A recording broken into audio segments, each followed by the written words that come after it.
I inherited the light the honest way, by showing up each dawn and learning the tower by touch. Fog season came like a visitor with luggage and a schedule, and the station settled into its old rhythm. Each morning I walked the causeway with the keeper keys tucked in my sleeve and a storm lantern cupped out of the breeze. The bell buoy off the south ledge chimed in the usual tired way. Kelp smell rode low. The lighthouse had its own breath, glass cooling, paint warming, a seam's faint creak as the swell asked the rocks a steady question. I liked that there were rules here. Light on at civil dark, horn per chart, papers neat, logbook exact. In clear weather, the horn slept. In white air, it spoke by plan, every interval a promise. Routine kept me steady. I checked the lantern room first, not because the lens needed it at that hour, but because starting high put the mind in order. Cloth over palm, sweep the prisms, no shortcuts. Let the skin find where salt had crept. The light felt like a living thing when the wick threw its small heat against the glass. Down the iron stair I counted the steps under my breath out of habit, not numbers, but a cadence the feet remembered. In the service room I ran fingers across the foghorn panel, toggle square, pump ready, compressor quiet. The panel's metal carried the cool of sea weather. I logged the state the way I was taught, horn idle per visibility, lens clean, watch set. I set the signal flags in their bin where they could find me fast if the radio chose a grudge. The keeper keys clinked, that small domestic note in a house that belonged to weather. Fog arrived toward mid-morning, not a wall but a persuasion, thinning the horizon until even the gulls sounded like a rumor. I set the horn to discipline and stood a moment to hear it take its place in the world. It spoke cleanly, the note a low certainty that lived in the ribs. The tower answered with a faint tremble. The light waited with the patience of old machines. I walked the outer gallery to feel the wind on my face, which tells more truth than any gauge. It had that wet cloth softness that erases distance, kelp smell faint, lamp oil a quiet thread. I made a note to watch for swath and slick, because fog and stillness together can turn a normal day into a slow puzzle if a vessel comes blind. The first oddity was small enough to live in a shrug. The horn sounded, then from the stairwell came the tap of a boot on iron, a single touch in the same tiny space the horn leaves empty after its voice. No visitor had walked the causeway. I would have seen a shadow in that pale. I stood in the doorway and listened. Fog eats shape, but it feeds sound in crooked ways, and I told myself I had heard an echo off the stone. Still, I walked the stair, hand on the rail, letting the palm learn what the eyes could not. The steps felt dry, faint grit where the gallery's damp had tracked in earlier, no fresh wet prints, no smear. I told the logbook I had checked the stair because a good entry does not lie by omission. The page took the note without complaint. I tried to tempt the day back into good order. In the oil room I inventoried by touch, cans in their cradle, wicks rolled safe, rags folded, everything carrying the plain smell of work. I wiped the window that looks west toward the low islands, though it was like wiping a mirror inside a cloud. The radio tested clean, station calling, station listening. On the panel, the horn marched on, voice after voice, steady.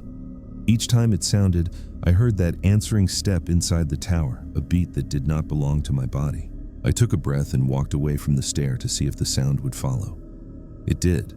Faint, late, like a person who has learned to arrive just behind you. The second breadcrumb came as a smell that made no sense. The weather wrote sea in oil, a plain letter. The stairwell gave me oak dust and attic, the dry inside of old boards baked by sun, though the sun had not visited since morning. It reached the nose like a memory from a different house. I traced it to the crack under the door that leads to the keeper's closet on the lower landing. The door stood where I had left it, latched tidy. Inside, the signal flags lay in order by color, red and blue and white folded into the shapes the code books like. The closet had no window, nothing to heat the air. Yet the dust smell declared a room long shut. I stood with one hand on the frame and felt the faintest draft as the horn ended a call, the air pulling past my knuckles, not from the sea but across my back, toward the stair that drops into the old cistern. I'm not a romantic about basements. Water obeys its own rules, and I prefer them clear. The cistern had been sealed before my time, the island now on a line that brings sweet water by boat. We keep the heavy door locked because people like to leave a station worse if they can. My keys found the lock with that tiny private joy they always give when the bit turns cleanly. I opened the door and held the storm lantern low. The air was cooler, a polite cold that encourages careful steps. Stone sweated in lines. The cistern hatch sat bolted with paint, its ring dull with age. I leaned close and listened. The horn above let go of another call. In the hush that follows, there is usually only island noise, rope tick, gull wing, the slow complaint of a board. This time there was a breath from the hatch, not air, something like a palm lifted and pressed back in time with the last ripple of the horn note. I closed the door and stood with my back to it and looked up the stair. The tower looked back the way a sounder looks up from water, waiting for the next drop of lead. I carried the lantern to the watchroom and set it on the table beside the logbook. The page recorded me without argument. Visibility poor, horn on plan, odor anomaly in stairwell. Auditory echo irregular, coincident with signal. I wrote it plain so that later I would not gild the memory. The words looked small against the whiteness. I let my hand rest on the paper until the heat of the skin left a faint map there, as if the page could keep me. There is a rhythm to solitude that can turn against you when patterns bend. I tried the old cure, make the world small. I checked wicks as if I had never checked them. I reset the clock that tells when light wants tending by the modest trick of listening instead of watching it, letting the tick fall into my breath. The horn sounded and I stood still. The step answered from the stair, late by a blink. The breath from the hatch rose to exactly meet the disappearing note, like a singer catching another's last tone. I said aloud, as one does when work asks for nerve, that sound does these things and a tower is no choir. It helped the throat some. It didn't help the skin between the shoulders. Out on the gallery, the fog welcomed me back with beaded lashes that settled on the lantern's glass and dimmed its heart. The sea made a blind, swayed noise. Down in the white, something moved, not shape, more a suggestion, the way a mark on paper looks like a letter before you name it.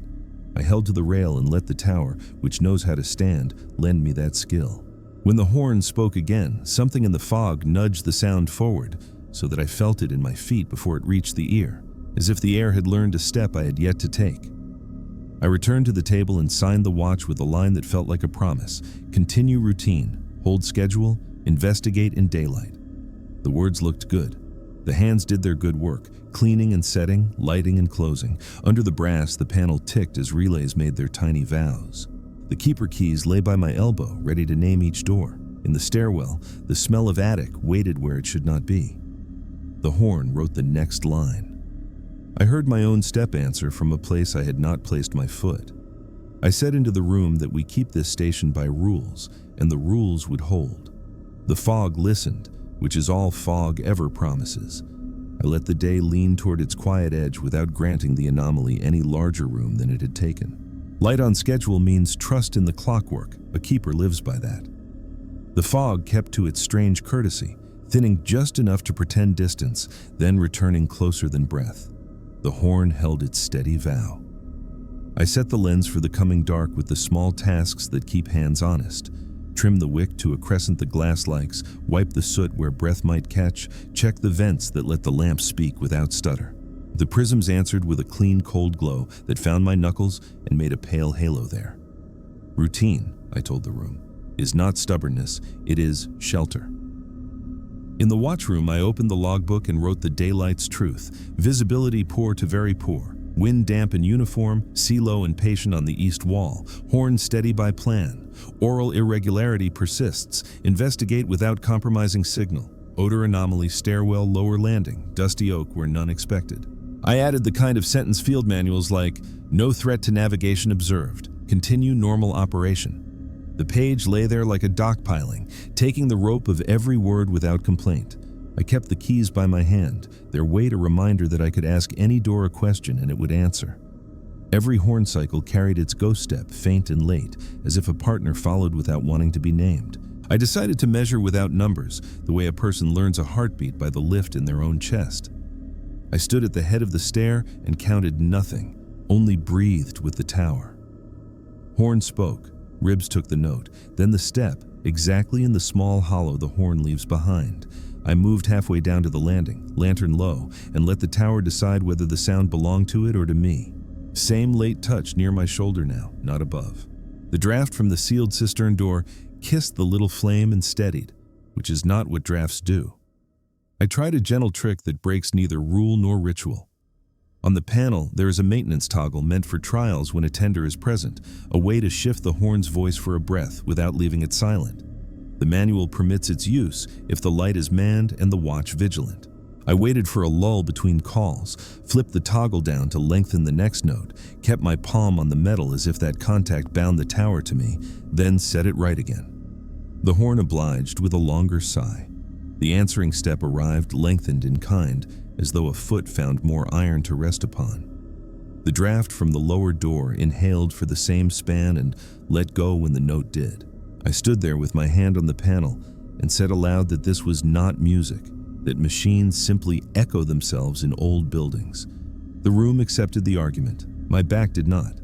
I went to the gallery to take the weather straight. Fog eats horizons but leaves nearby things strict.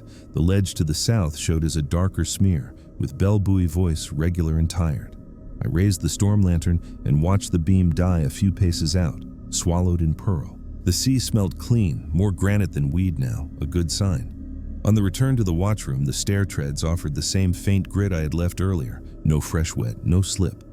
In the lower landing, the odor of attic had grown a thread sweeter, like paper warmed by a lamp. I touched the closet latch and found the metal warm, though the lantern had not stood near it. I opened the door by slow habit and saw the signal flags in their neat, bookish fold. The blue and white lay on top, their points aligned the way the code chart insists. A corner of the red showed from beneath, not wrong, just a fraction prouder than it had been, as if remembering a sentence it wished to speak. Back at the table, I tested the radio. Station listening. Over. The set offered me nothing but an orderly hush. I gave the silence a weather phrase, and the weather gave me back only itself. The light worked as it should. The horn stood to its posts. The tower, for all its murmurs, was a model of duty.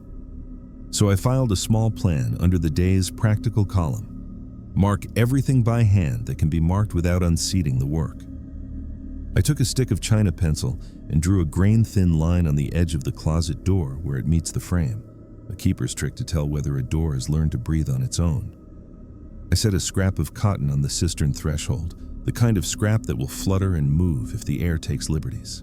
I marked the gallery rail where the lantern often rests, so I might see if its home shifts. None of this bent the rules. All of it made a net for the mind to lie down in. Evening settled without color. The lens sent its calm sweep across a world that felt very small.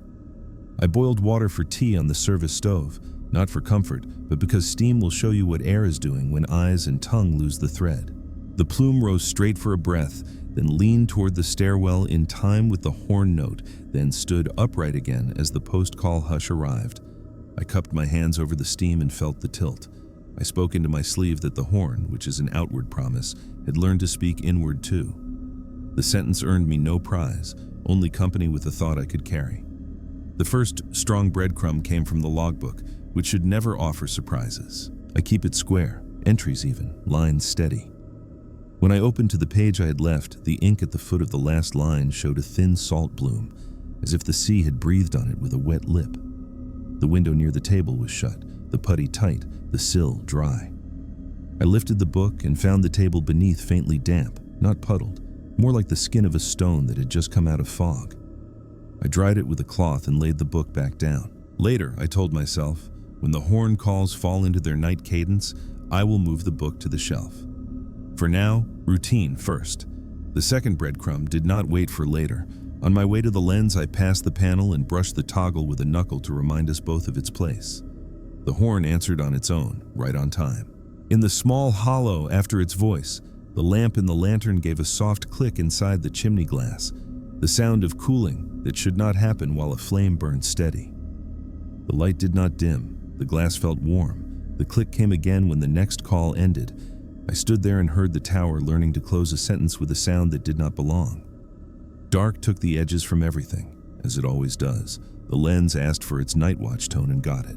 I walked the rooms with the lantern as my oath. At the closet, the china pencil line on the door edge had broken in a neat narrow bite as if the door had taken a breath and returned to stillness. The flags lay docile and sober. At the cistern threshold, the cotton scrap had drifted inward and come to rest against the paint ring around the hatch, like a mouse that had found the warmest seam. I felt the instinct to peel the paint and put my ear to iron, the old hunger to know. But orders are a kind of ballast. Seal stays sealed unless instructed otherwise. I wrote in the log that I had observed movement of air near the sealed hatch coincident with the horn's end note. Coincident is a good word when a person does not want to marry cause and effect in a hurry. Near midnight, by the tower's sense of things, I took a final round before settling to the watch stool. The fog had eased a little, which let the bell buoy find me more cleanly. The horn spoke like a faithful animal. In the breath that followed, a step touched iron on the upper run, the lightest tread a person can make without being dream. I turned my head, not sharply, only enough to put the corner of my eye on the stair, which is the way to see small motions that do not like a full gaze. Nothing moved, yet the skin knew where a shape would be if it had chosen to show. I did not chase it. I said aloud the rule that keeps stations alive: we keep the watch, not the tail. Before I closed the log for the night, I wrote a last line in a hand I reserve for entries I may need to defend to a district man. Horn on schedule, light regular, no hazard to navigation observed, tower sound noting after calls within structure, monitoring. The ink dried without blooming. The lantern made no click at the end of the next call. On the gallery, the rail mark sat where I had left it. Yet the palm found the wood strangely warmed in a band as narrow as a belt, as if someone had leaned there and looked into the fog just before me. I set my hands where theirs would have been and looked too. The world offered nothing new. The foghorn spoke. Somewhere below, a breath rose to meet it, exactly in time, like a forecast made by the house itself for the steps I had yet to take. The watch moved into the long, small hours where the tower knows the keeper's weight and breath, as if they were part of the machinery. I tried to prove the pattern wrong by changing myself. Instead of the usual round, I took a half circuit of the gallery first, then cut across the watchroom without touching the table edge where my palm likes to trail, then stopped 2 steps sooner on the stair than the muscle memory keeps. The horn spoke its line. In the hush that follows, the iron below me received a step where I would have put my foot if I had not stopped. My boot hovered over empty air and found the cold of it, the lack of tread, the invitation to commit. I drew back and let the breath out through my nose so the room would not hear me ask for help. I held still and counted without numbers, just letting the chest pace the gap. At the next call, I let myself place the withheld step. The arrival from the stair came earlier now, as if the house had moved its forecast to meet the change. I repeated the trick, this time pausing with the lantern lifted toward the watchroom door. The horn took its breath and gave it back. In the small hollow after, the lantern glass whispered that cooling click again, though I had not moved. I felt the draft that rides the lower landing pull, then ease, like a lung testing itself against an old scar. The tower was not echoing me. It was walking a step ahead. The practical world never forgives superstition, so I worked in the language it permits. I spoke into the log that the structure exhibited anticipatory sound within the stairwell, coincident with fog signal cadence. I wrote the words as if they belonged to any machine, to any watch, no more dramatic than a belt that squeaks before it fails. The ink sat calm. The paper smelled faintly of salt again, and when I lifted the page, I found the square beneath dry. I set the book on the shelf as promised and sat on the stool with the keeper keys in my fist, weighing doors in my palm.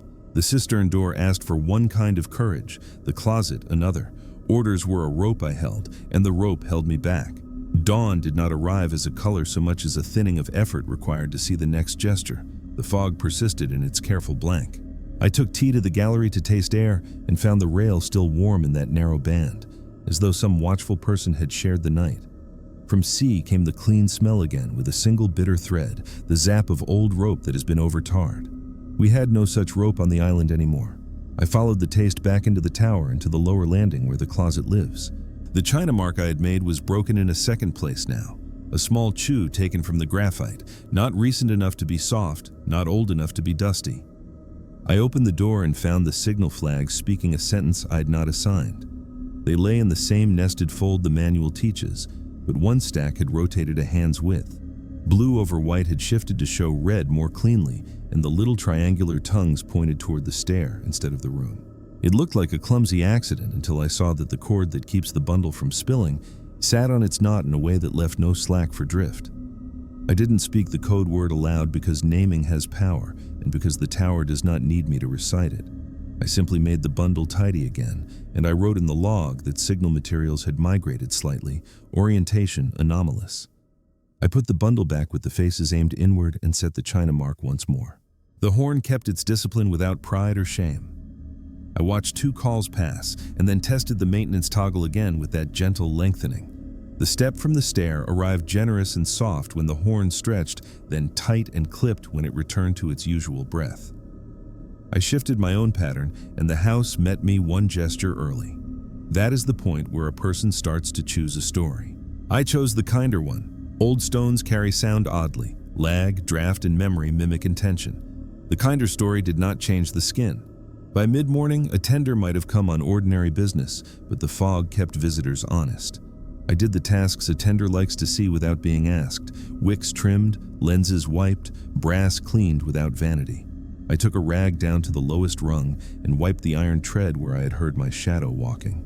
The rag came away faintly gray with a sheen that felt more like salt than dust, a slickness that belonged to sea breath and not to inside air.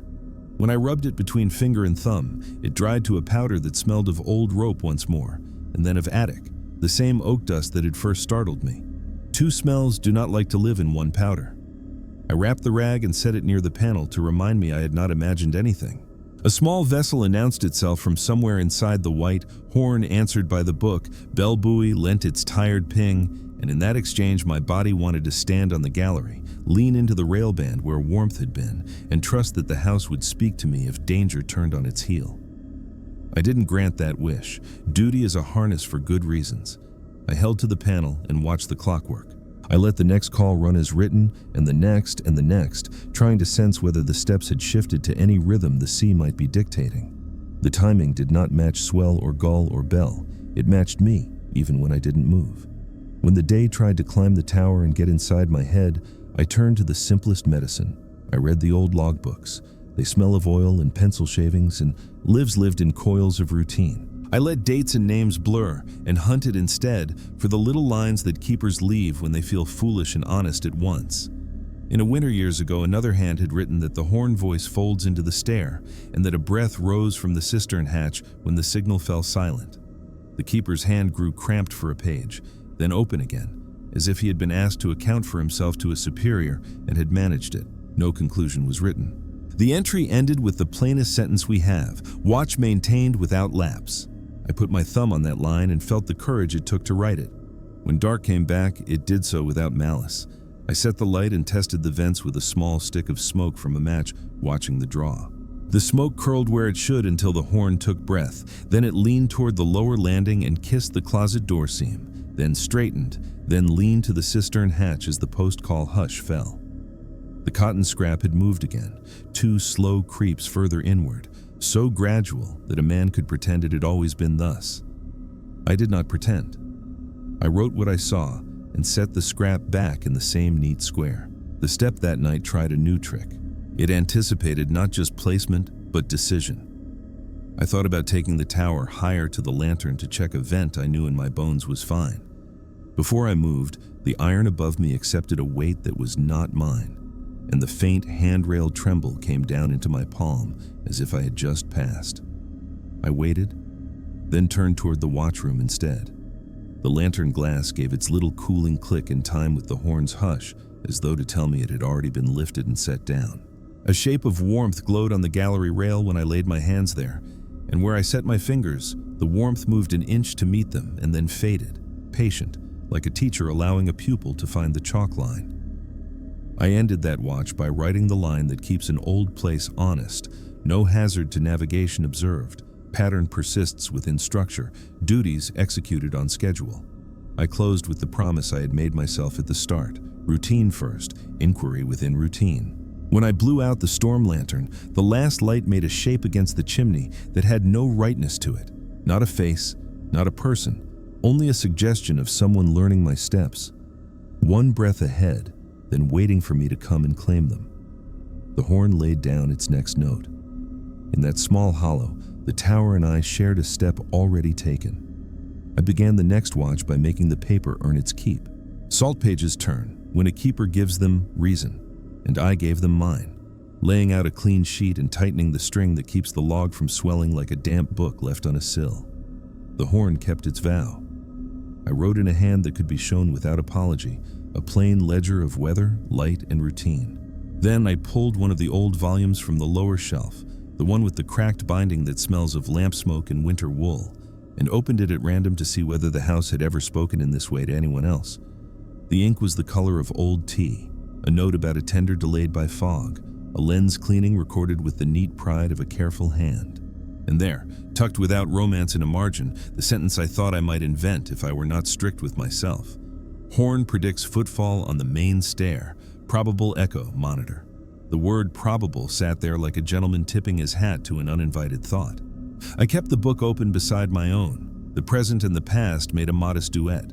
On the panel, the toggles waited square, honest as teeth.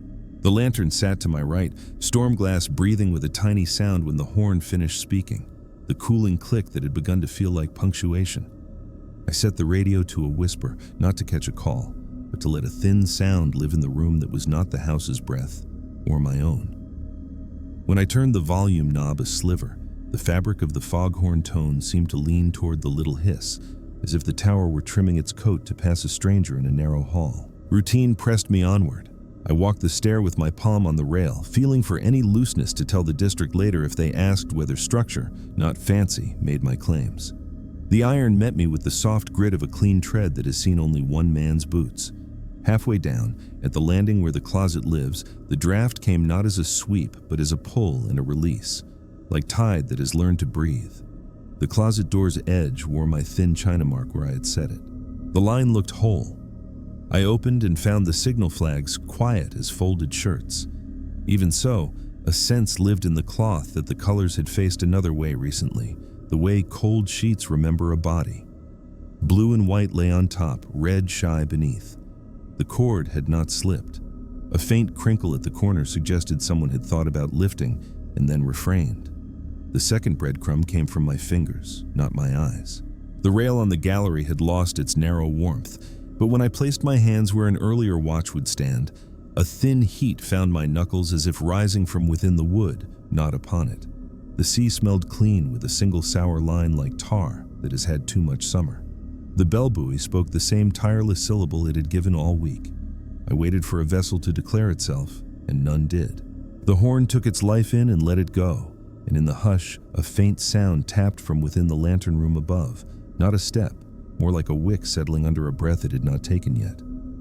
Back in the watchroom, I let the steam from a fresh kettle draw a map of the air. The plume rose and leaned, obedient to the horn's pattern like a flock of small birds keeping a leader in sight. I held a mirror to the glass of the storm lantern to see whether breath from my own face made the cooling clicks, and the mirror stayed clear. The click came in the same instant the horn note left the world, as reliable as a tick in a clock the manufacturer never wrote into the design. I wrote that sentence carefully. I set a square of paper under the lantern and another under the logbook, a paper trick that shows damp in a humble way. The papers stayed dry. Yet when the next call ended, the edges of both lifted the smallest amount, as though the table had exhaled. I did the work a keeper can show to anyone. I trimmed the wick by touch, a crescent like a quiet moon. I wiped the prisms in the order that keeps the pattern steady. I listened for a chuff that means a vent has gone mean. I brushed dust from the panel face so the brass letters could remind me of their purposes. In the lower passage, I laid a second scrap of cotton on the cistern threshold, a twin to the first. Not to trap anything, but to watch drift reveal the house's breathing. The scraps made a pair, like eyes closed in prayer. The horn spoke. Both scraps leaned toward the hatch. Both returned to stillness at the same small delay the step has learned. When a man is alone a long season, he finds that shame and courage can sit on the same bench. I put my ear to the hatch paint. It felt like placing a shell to a headland. Not the sea, not any simple pipe of air, but a pressure with intention. In that hum I heard, or I allowed myself to hear, the cadence of the tower's days when no one else lived them. The horn voice. The stair footfall already earned, the lantern glass accepting its tiny click, the flags thinking about turning a face toward the stair. I stood up before any story could finish itself without my consent and walked to the table where the keys lay. I didn't touch them. A keeper's oath is to keep things as they are when keeping serves life. Orders forbid opening the cistern. A hand to a lock can be a kind of betrayal, and the house had not threatened navigation nor the light. The old log helped. I let it fall open near where I had seen the earlier sentence. Another line waited on the following leaf, written in the same sober hand. Resist naming, maintain schedule, treat the horn like a tide chart for the house. The advice felt like a palm on my back. I did what it said. I took the horn's rhythm as a chart, and when it spoke, I didn't talk over it. I waited the exact breath the house enjoyed after each call and then moved. At once, the step that had learned to lead me began to fall quiet, not vanishing, but yielding room, as if the tower respected a man who would not step on its voice. Near mid-afternoon, which is a slant of light more than an hour on a clock, the fog gave us a mercy ribbon of distance. The outer islands appeared as smudges. A gull rode a small arc. I stood on the gallery with the storm lantern dark and felt that the rail had learned my hands again rather than warming them ahead of time. Down in the passage, the two cotton scraps lay obedient and did not lean. I entertained the idea that ordinary weather had returned and that my brain, fed by tea and caution, had been my enemy. I held that thought as one holds a fragile cup. The house did not let me keep it full. As the fog thickened again, the signal flags breathed. Fabric has a way of confessing motion, a memory of folds that a hand has raised and lowered. The cords were tied true. The bundle did not unravel, but the top flag had rotated so that the blue edge offered itself toward the stair, a degree or two if a ruler had been involved, which it was not. I set it straight. I changed nothing else. In the watchroom, the lantern gave its click like a polite cough at the close of a sentence. The horn spoke as ever, sure as tide. I wrote without flourish that materials continued to self-orient toward transit areas. No displacement, no hazard. I let myself try a final experiment that harmed nothing. I took the small handbell we use when the horn must sleep for tests, a bell whose modest ring belongs inside a room, not out at sea. I rang it once in the post-call hush, a little sound like a spoon against a cup. From the stair came a touch lighter than a foot, a weight that might belong to a hand on a rail placed exactly where mine likes to pause, only a breath early. I rang again after the next call, and from the closet a thread of attic air slipped out like a page turning under a fan and then settled. It was not a voice. It was not consent. It was the house telling me it could hear me when I listened in the right place. By nightfall, I had the sense of a truce. The tower kept its appointments with fog and light. I kept mine with wicks and glass. The old log lay open to its stern wisdom. In my own, I wrote a line I would defend. Pattern persists but yields when the watch yields. Maintain schedule. Avoid names. The lantern's last tending went clean. When I set it down, the cooling click failed to arrive. It waited until the horn took breath and then gave itself. The rail stayed cool until my hands warmed it and not the other way around. In the lower landing, the cotton scraps lay faithful, though their edges had crept a hair toward the hatch, as if they wished to look under the paint with me. Before I sat the long hour to the stool, I stood at the gallery and spoke a simple sentence into the fog that a keeper might speak to another across a narrow harbor. I will keep the watch if you keep the tide. The horn answered with its oath. The tower made no promise, which is how I knew it was listening. I went inside and signed the book, and the page took my hand without blooming. The old volume to my left breathed a little, the way cloth does when a drawer is shut, and I closed it gently, as if we had agreed that for now the pages could rest. Fog kept itself like a rule you don't argue with. I let the watch narrow until the only world that mattered was the light, the horn, the panel, the keys, and the book. The old volume stayed shut, not to banish comfort, but to keep my hands honest.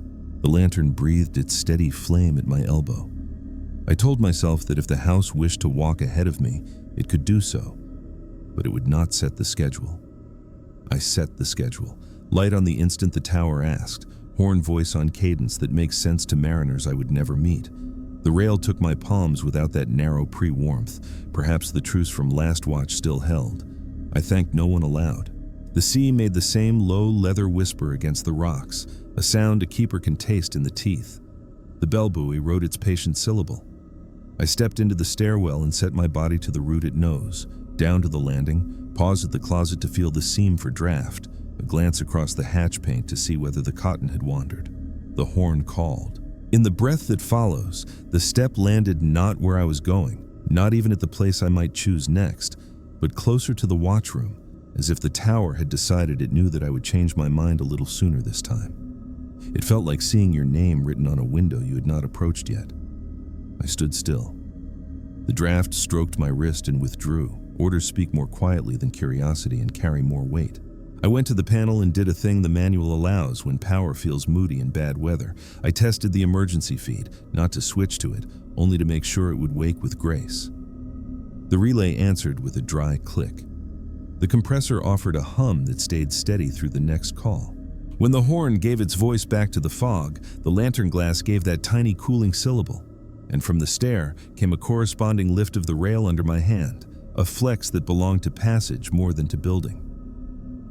I pictured the tower as a man who has learned to rise just before the whistle, not because he is told, but because the day has trained him. I took tea to the gallery and watched the world grow small enough to parse. A faint friction smell arrived. The odor of rope stretched past good manners. There was no working rope at the rail. Everything modern had replaced that old life. The smell rolled in time with the horn's hush rather than its voice.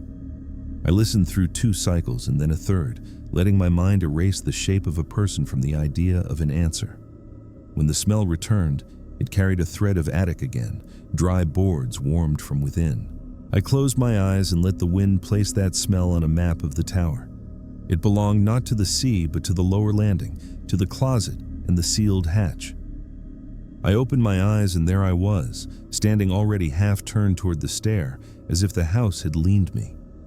Down there, the china line I had drawn on the closet edge wore a new bite, small but clean. The flags lay as I had left them, blue and white neat on top, red shy beneath, cord true. I did not lift them. Instead, I slid a sliver of folded paper between cloth and shelf, a keeper's blind witness, and closed the door soft enough that no hinge would take offense. I placed the keys on my palm and let their weight decide my honesty. The cistern lock listened. I did not touch it. I went back up, set my hand to the rail to confirm it's cool, and wrote in the book that materials maintain orientation. Marginal migration traceable. Monitoring continues, no hazard. The radio offered a polite haze. I named the station, gave the weather in clean phrases, and received silence dignified enough to pass for acknowledgement. On the panel, the toggles looked like small shoulders keeping posture. I willed myself to the work that leaves no room for tail. Wick care, prism sweep, vent feel, a rag for dust, a check of the lantern's reserve bottle. I set the kettle and used steam to read the room. The plume stood tall until the horn drew breath, then leaned toward the lower landing in that familiar bow, then straightened as the voice went out to sea.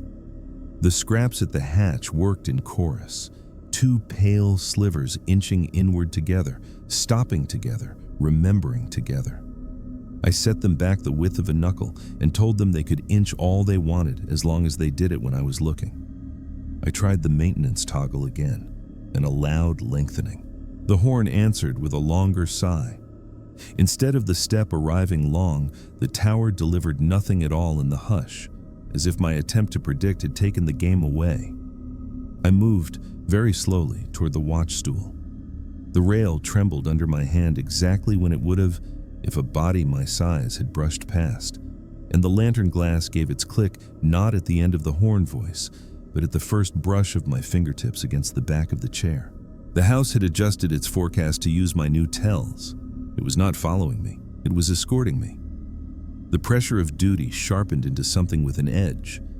On another day, a tender could have climbed the ladder and I would have handed over the record with a modest account of maintenance.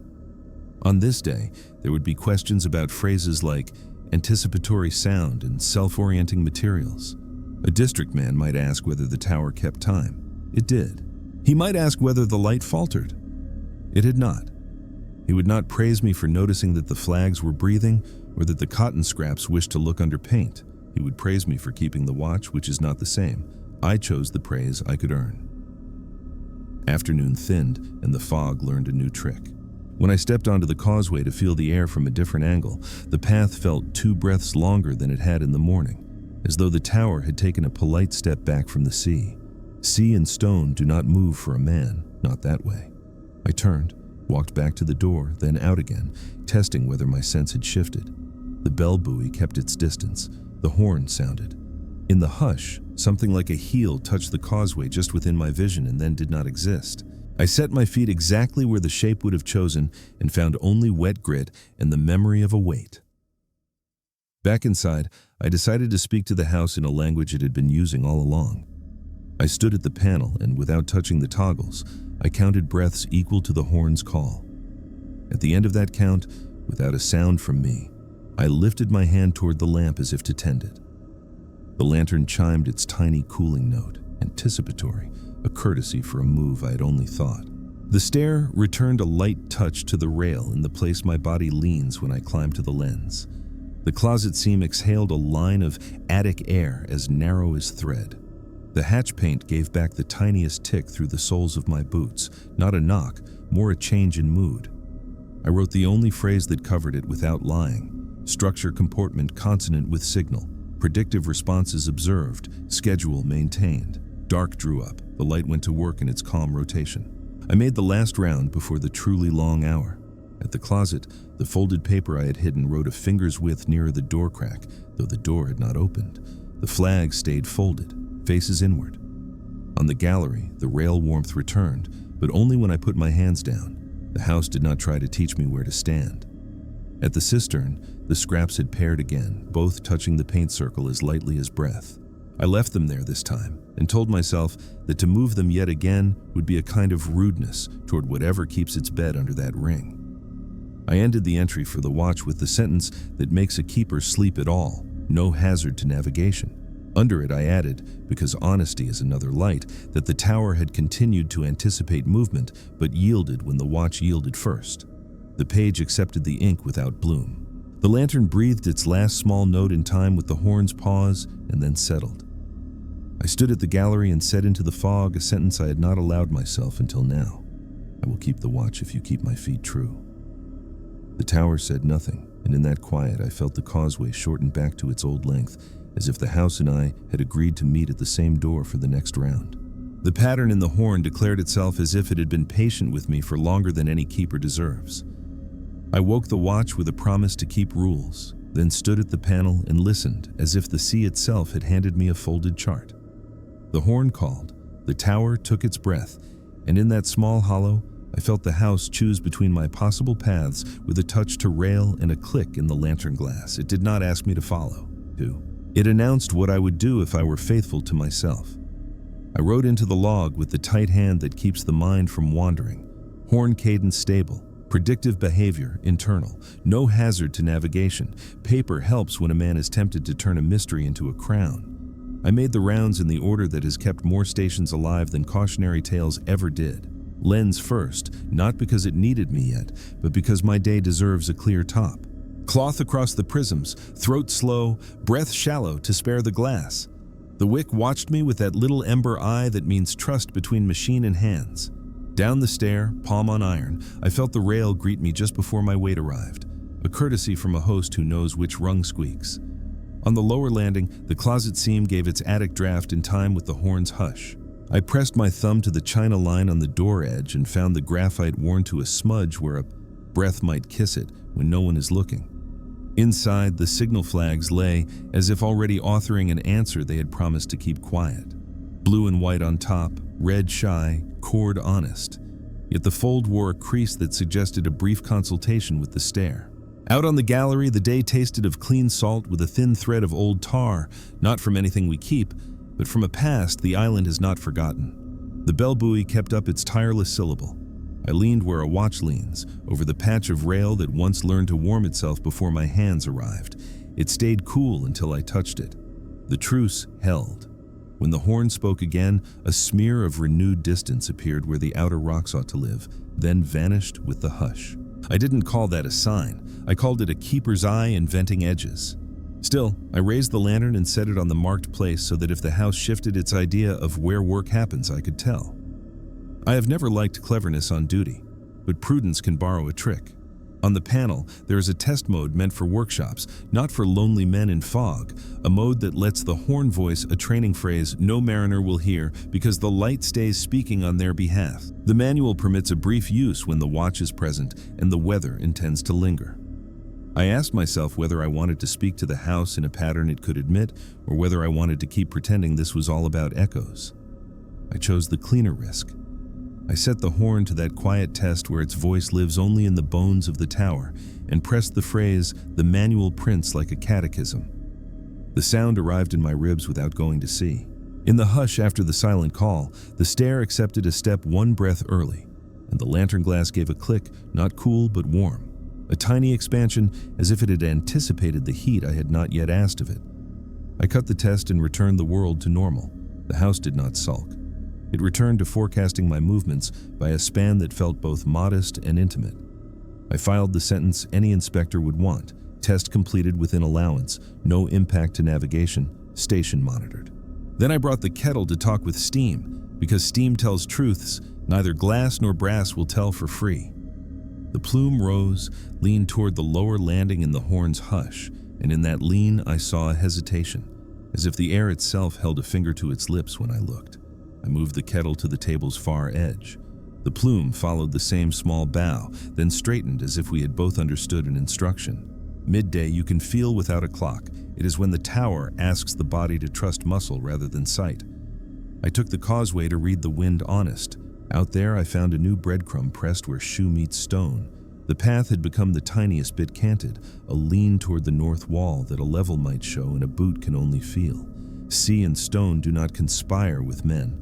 I told myself it was the wet, the smoothing that comes when fog chooses a favorite. On my return, at the exact place my heel met that lean, the horn gave its voice, and the bell buoy fell silent for a breath, as if the world had granted the station a turn to speak entirely on its own. Back inside, the closet's folded paper witness had crept a nail's width nearer daylight. The door still wore its pencil mark, broken now in a soft curve rather than a clean bite, the kind of change that belongs to breathing wood, not to hands. I slid the paper back and told the door it could keep its secrets as long as it let me keep the schedule.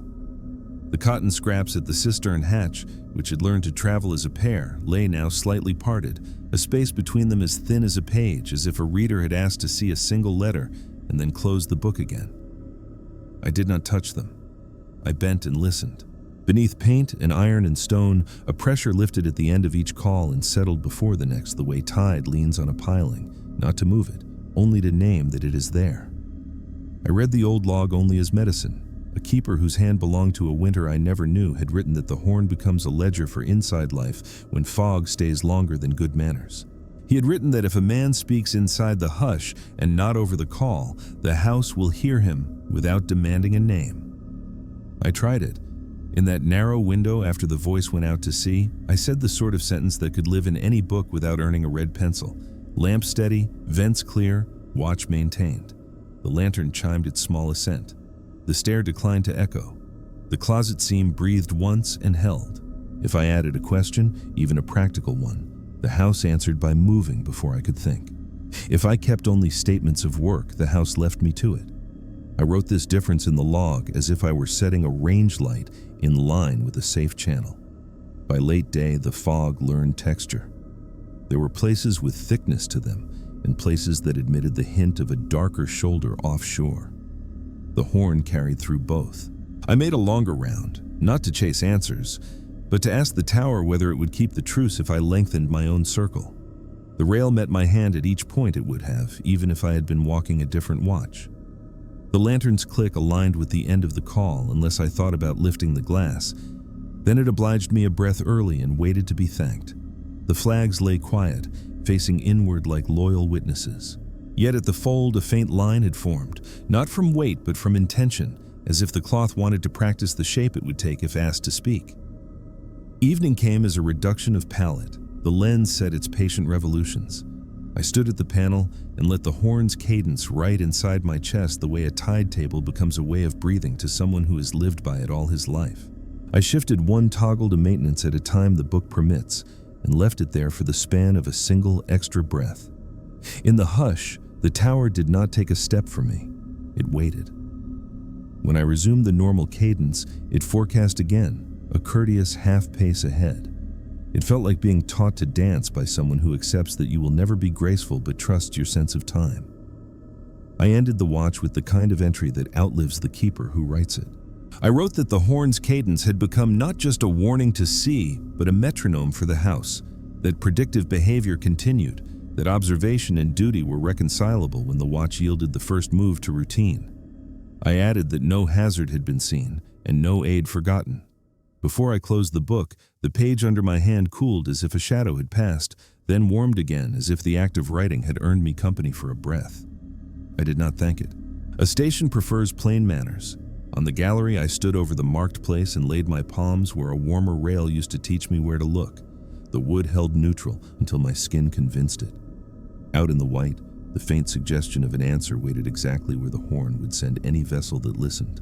The house and I had chosen a language. I spoke one promise into the fog, soft enough that only the narrow hush could keep it. Keep the pattern, and I will keep the light. The horn gave its calm reply. In the breath that followed, the stairs felt empty of forecast for the first time in days. I placed my foot where the house would have told me to go, and found that I had already gone there. I woke to a softer world, the kind that arrives when fog has argued itself hoarse and decides to listen for a while. The light had done its work all night, and the horn had kept the sea honest. The pattern in the house felt settled into the grain, not coercive, more like a tide that has agreed to a shore. I let the first round be simple to prove that the truth still held. Cloth across prisms, breath held to spare the glass, wick trimmed just past true so the flame would travel clean. The lantern's chimney gave no click at the call itself, only in the small lull, which meant we were back to courtesy. I touched the panel, toggles square and proud. The house did not try to walk ahead of me. It waited, as if asking whether I would keep speaking inside the hush and not over the horn. Down in the lower landing, the closet seam breathed the faint attic note, sweeter now, like paper warmed by a lamp placed out of sight. The china mark on the door edge wore its quiet chew. I opened and found the signal flag still nested, blue and white on top, red modest beneath, cord exact. I slid a fingertip beneath the fold and felt a small path pressed into the cloth. A travel line, not long, not recent. The evidence a hand leaves when it explains without words. I set the cloth down, with faces inward toward the room, closed the door softer than habit, and wrote in the book that materials held orientation. Impressions suggested prior movement, no displacement observed. The cistern hatch waited with the patience of stone told long ago that it was to be part of a story and not the whole of it. 2 cotton scraps that had learned to behave as one lay again slightly parted, like eyelids choosing how much of a dream to allow through. I left them as found. I leaned my head until the paint cool met my skin. No rhythm rose from below, only a pressure that matched the horn's gentle return to quiet. It carried none of the sourness of bad air, none of the sharp bite that means intrusion from sea. It felt like a shared breath. Orders forbade the lock. I kept to the orders. The keys sat heavy in my pocket and did not speak. On the gallery, the rail met my palms without choosing for me. The world out there had arranged itself into a rumor of islands and a darker wash where ledge keeps its counsel. The bell buoy wrote the same patient syllable, sometimes nearer, sometimes farther, depending on how the fog decided to carry its voice. A thin rope smell lingered, tar warmed by memory rather than sun. It was not a warning and not a comfort. It simply stood with me. I raised the storm lantern and set it on the marked board so it could remind me where I had once been taught to stand. The wood stayed cool until my hand warmed it. That felt like a promise kept. I went back inside and let steam tell me truths. The kettle's plume rose, and in the hush after the horn, bent slightly toward the closet seam, then straightened, then leaned a hair toward the hatch, like a needle hesitating over 2 safe channels. I spoke into that hush as the old log had instructed, no questions, only statements fit for any inspection. Lamp steady, vents clear, watch maintained. The lantern answered with a small assent. The stair stayed quiet. The panel wore its calm. The house accepted the language and kept its distance even as it kept me company. I wrote that alignment without flourish, because a line that can be read by strangers ought to carry only the weight it can bear. Midday came the way it always does in heavy weather, not by light, but by a slight loosening of the grip the air has on thoughts. I took the causeway to feel the wind straight and found the stones true again underfoot, no lean to suggest a trick of perspective or a test of nerve. The horn sounded, the bell buoy answered, and in the breath that followed I heard behind me the mildest letter of a step on iron, not forecast now but acknowledgement, like a partner settling into the other side of a bench. I didn't turn. I walked back to the door and let the tower take me in. The day asked for maintenance I could show to a district man without apology. I cleaned the brass until it wore a sensible shine, not vanity. I checked the emergency feed with a dry click that pleased me for its honesty. I tested the radio, station listening. The set gave me a hush with a backbone in it. I answered myself with weather plane and added nothing. In the old log, a keeper from a season I had not lived had written a narrow line about the way a house will keep the tide for you if you keep the horn for it. I touched that sentence as if to bless it and put the book away. The present belonged to my hand. The last light came on like a steady breath, drawn and held. I set the lens to its night patience and took a longer walk of the rooms, not to chase a pattern, but to put my body where habit lives so the mind could fold itself small. On the landing, the closet door pressed the faintest warmth into my palm, not supernatural, not even odd if one considers timber and breath and a lantern set nearby, yet it spoke in the language I had learned. Inside the watchroom, the storm lantern's glass waited to give its tiny cooling click until the horn returned its voice to sea, then offered it without haste. The rail on the gallery accepted my hands without preamble and gave back a modest heat only when I had earned it. I thought about opening the cistern hatch the way one thinks about stepping off into a swell between boat and shore. It would be a choice that writes itself in a log as a defense or as a fault, depending on who reads it later and in what mood. No hazard to navigation had been observed. The light was faithful. The horn had kept every appointment. The house had asked me to leave room and I had learned to do so. I set my keys on the table and wrote a line that ended the argument. Orders held. Inquiry within orders only. Then I set the kettle and let steam rise like a rehearsal for fog. When the horn spoke again, the tower did not forecast a step or ask me to claim one. It let the moment rest. In that small hollow between work and work, the closet seam breathed once, and the cotton scraps made a slight closing as if deciding they were done reading for the night. The lantern's glass gave its small syllable, and the panel ticked with the secret grammar of relays promising to do their part in the dark.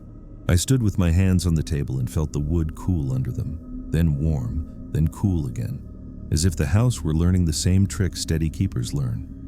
How to let a thought pass through without taking anything from it but its shape.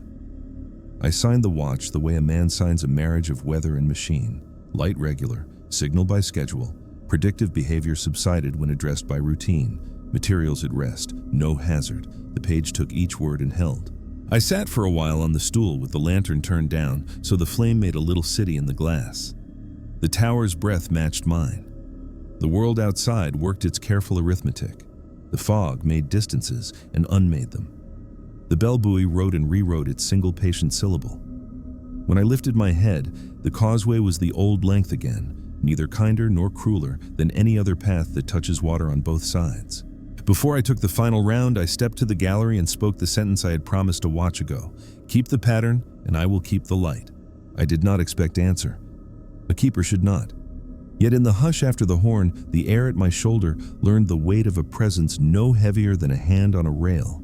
Then let it go. The warmth under my palms did not move ahead of me or away. It stayed where I was.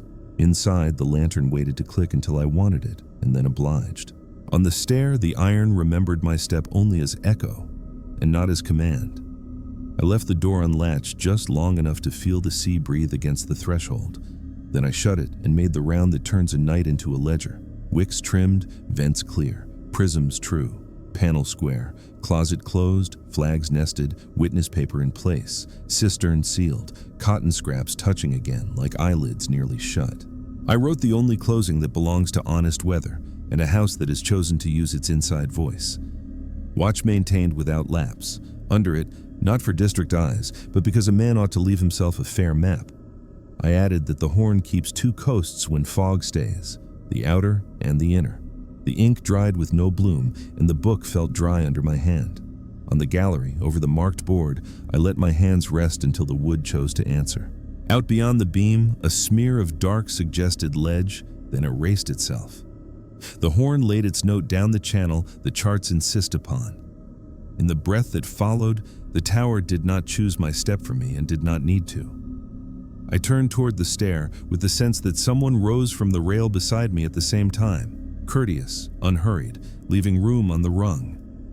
We went inside, each to our work, and the light kept its vow against the tide.